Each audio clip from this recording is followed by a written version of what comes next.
ora bakal gerang. Ora dusak lu pikirane ra semrawut. Pasti Tenang. Cara sampeyan ngono nek dikabari apa-apa aja dusak pikirane ditenangake nggih. Dhisik.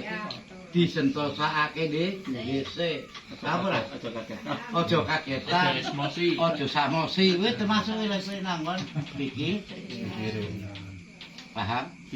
Ditenangke. Jadi sampean mbok kurung kabar apa sing jeplak dhisik jebul kliru kan. Sampean tuasan jeplak.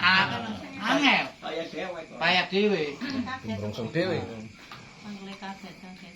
Jenenge kembar tapi bini kan ora padha.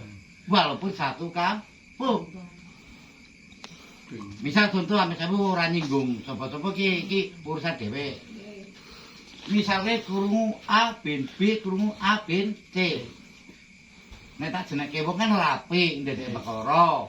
Kayak tukang nyinggung kan ora penak. Gitu apa? Cukup tak juga huruf bae kan gampang. A B A.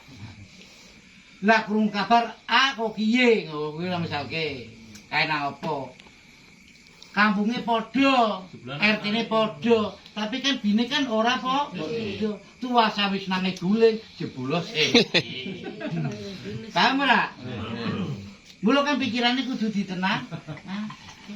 Bener kok ora kadare naik guling kok. Hah? Naik guling. Iya. Iya tok.